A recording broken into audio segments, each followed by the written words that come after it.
Let's get started with our first news. Magomed Ankalaev slams terrible fighter Jiri Procházka. Following his unanimous decision win over Alex Pereira last night, at first, he was respectful, saying, "Alex Pereira, it was an honor sharing the cage with you. You are a great champion, and your team, your coaches, have a lot of class. Let's run it back anytime you want." Then he posted a gif of him landing a clean shot on Alex and wrote, "Who got power now? Thank you to all my haters. You motivate me." But then, no shame. Ankalaev shifted focus to Jiri Procházka after UFC 313. Jiri wrote, "Congrats to Magomed. Beautiful pressure. Most people don't like it, but you won the title. For now, Alex Pereira, last dance." Magomed responded, saying, "I think you are a fraud. So many guys deserve it more than you. You need to go win some fights." He followed up with, "This guy is a terrible fighter." Ankalaev also had some harsh words for Alex Pereira at the post-fight press conference. He said, "Alex was running for 20 minutes. He also claimed that if he was fighting during the time that Jon Jones was competing at light heavyweight, he would have beaten him." When asked how confident he was that he had won the fight, Ankalaev responded, "I was confident. I kept moving forward. I kept pressuring him, and he kept running away from me. For 20 minutes, this guy was running away, and then at the end of the fight, he said he wasn't sure why the victory was given to me. Who's supposed to get the victory? I was pressuring him the entire time. He was running for 20 minutes, and now he's wondering who's supposed to get the victory. Listen, I'm happy for a rematch. If he wants a rematch, fine. But maybe in the rematch, he can actually fight for real and not just run away the entire time." When asked if he wanted the rematch the most, Ankalaev said, "I never pick my opponent. I am always ready. If the UFC offers it, I will take it." And when asked if he believed he could have beaten Jon Jones, he said, "If I think I could, then why not? If I was fighting at the same time as Jon Jones, I don't see why not." Let's move on to the second news. What's next for Alex Pereira after UFC 313 loss? Heading into UFC 313, the consensus was that Magomed Ankalaev would be Alex Pereira's biggest test to date, and that proved to be the case. Pereira started off strong, landing brutal leg kicks, battering the challenger's legs with intent. But despite those heavy strikes, Ankalaev showed no fear and kept moving forward, applying relentless pressure. Then, late in round 2, Ankalaev wobbled Pereira with a booming punch that had the crowd on their feet. It was a moment of panic for Pereira, but to his credit, he quickly recovered and tried to step up his attacks. He fought back, showing heart, and even squashed multiple takedown attempts from Ankalaev. But as the fight went on, the momentum shifted. Ankalaev adjusted his approach, started grinding Pereira down, and controlled the action by utilizing his clinch game to smother and neutralize Pereira's offense. It was a close fight. Both men had their moments, but after 25 minutes of battle, the judges scored it in favor of Ankalaev, giving him the decision win. Now, the big question is, what's next for Alex Pereira? For months, there has been talk about Pereira moving up to heavyweight to take on monsters like Jon Jones or Tom Aspinall. But after this fight, those matchups seem nearly impossible. If he struggled with Ankalaev's wrestling and pressure, how would he handle Jones's elite grappling or Aspinall's well-rounded skill set?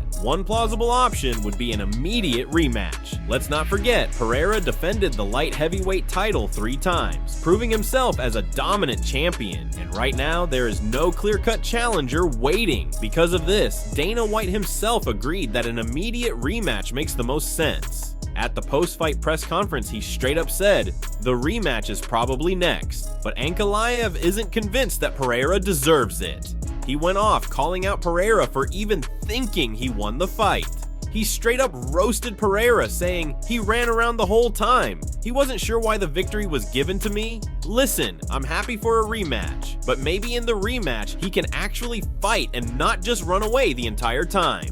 So what do you think? Should the UFC book an immediate rematch? And do you believe Pereira can reclaim the belt? Or was Ankalaev simply too much for him? Let us know in the comments. Now, let's move on to another major news update. Ilia Topuria has once again sparked intense speculation within the MMA world regarding his next UFC fight. Recently, the undefeated featherweight sensation created a massive buzz by hinting at something huge regarding his next bout. However, based on his latest comments at a media event, it appears that there are some serious roadblocks preventing the UFC from finalizing his next fight. As most of you already know, just a few weeks ago, Alexander Volkanovski made headlines when he officially vacated the UFC Featherweight Championship. His decision to relinquish the title came as he announced his plans to move up and make a championship run in the lightweight division. This move immediately shifted the landscape of both weight classes, and naturally, all eyes turned to Ilia Topuria, who had been eagerly waiting for his shot at UFC Gold. Since Volkanovski's departure from the featherweight throne, Topuria has repeatedly expressed interest in moving up to lightweight. He hasn't just spoken about it casually, he has actively hinted at a massive opportunity in the works. Speculation about a potential fight with UFC lightweight champion Islam Makhachev exploded when Topuria took to social media and wrote, "Fans won't believe my next fight when it gets announced." This cryptic message sent fight fans into a frenzy, with many wondering if the UFC was planning to fast-track him into an immediate title shot at 155 pounds. However, during a recent press conference in Spain, Topuria's response to questions about his fighting career only fueled more uncertainty. When asked about his next fight, he firmly stated, "I'm not going to answer any questions about my sports career." This unexpected silence has left fans and analysts wondering, what exactly is going on behind the scenes? Could the UFC be struggling to book this fight? Is there resistance from the current lightweight champion? These questions have been circulating among MMA fans, especially considering Islam Makhachev's own stance on the matter. Makhachev has made it clear in previous interviews that he doesn't find a fight with Topuria particularly appealing. In his own words, "It doesn't do much for my legacy." This suggests that the UFC may be pushing for this fight, but Makhachev himself might not be fully on board with the idea. So what happens next? If a direct title shot isn't in the cards, will Ilia Topuria end up facing a top lightweight contender instead? Could we see him fight a big name like Justin Gaethje or Dustin Poirier before earning a title shot? With so many moving pieces in play, only time will tell how this situation unfolds. What do you think? Should Topuria get an immediate title shot at lightweight, or should he prove himself in the division first? Let us know your thoughts. Now let's move on to another news. Bilal Muhammad says Dana White apologized for missing the flag. UFC CEO Dana White has apologized for missing the Palestinian flag on the UFC's official website. According to Bilal Muhammad, the controversy started soon after Muhammad was officially announced to fight Jack Della Maddalena in the main event of UFC 315. But when fans checked the official UFC website, they noticed something strange. Every other fighter on the card had their country's flag displayed next to their name, except for Bilal Muhammad. Right away, fans began asking why. Was this just an innocent mistake, or was something deliberately left out? The situation quickly sparked a debate online, with fans demanding answers. Seeing the growing backlash, Muhammad decided to address it directly. On Thursday, Muhammad posted a video publicly calling out Dana White and the UFC, demanding to know why his flag was removed. He didn't hold back, saying, "I want answers. Why am I the only fighter without a flag?" His fans quickly rallied behind him, flooding the UFC's social media with messages, and it became impossible to ignore. Then, just one day later, on Friday, Muhammad revealed that Dana White personally reached out to him. According to Muhammad, Dana told him, "I'll take care of it." And just like that, the Palestinian flag was added back to his profile. Afterward, Muhammad had nothing but praise for Dana White and the UFC. He said, "That's why I love the UFC. I love this company. That's why Dana White is the man, the only organization that lets you be yourself." This situation proved a few things. First, Dana White listens to his fighters. Second, the UFC can quickly fix mistakes when necessary. And third, Bilal Muhammad's fan base is strong. Their voices were loud, and they made sure this issue got resolved immediately. Now the big question is, was this just a simple mistake? Or was it something more? Some fans think it was an honest error, while others believe the flag was intentionally removed and only brought back due to the public backlash. What do you think? Was this just a simple oversight, or was there something deeper going on? And do you think Bilal Muhammad will shock the world at UFC 315 and prove why he's a top contender? Let us know in the comments. And now, let's move on to our final news. Bobby Green reacts after brutal co-loss. Saturday night's Green vs. Ruiz fight was over before it even got started. The action was fast and explosive, but unfortunately for Bobby Green, things did not go his way. The Brazilian wasted no time, came out aggressive, and immediately applied pressure. Green tried to establish his range, but Ruiz closed the distance quickly, landing clean, powerful strikes. Then, in a moment of pure perfection, Ruiz threw a beautiful wheel kick that slept Bobby Green on the spot. The fight was officially stopped just after the 2-minute mark.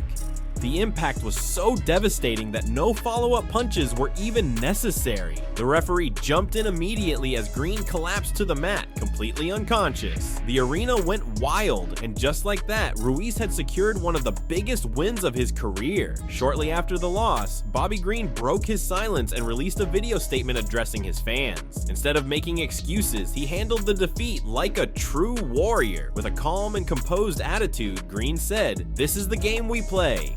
Wins, losses, it's how it goes."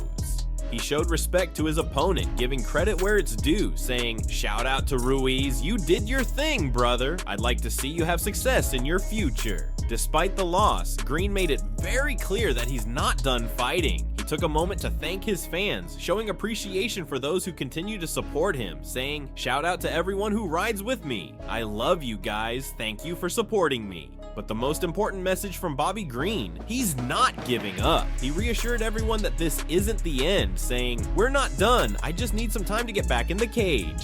We'll be back. I promise you that." Even after a tough KO loss, Bobby Green's fighter mentality remains strong. He knows that setbacks are part of the game, and this defeat is just another chapter in his journey. The question now is, what's next for Bobby Green? Will he take some time off to recover, or will he jump right back into action? And what about Ruiz? After such a dominant win, will he get a top-ranked opponent next? Only time will tell, but one thing is for sure, both fighters made a statement. Let us know, do you think Bobby Green can bounce back from this loss? Or is this the beginning of the end for him?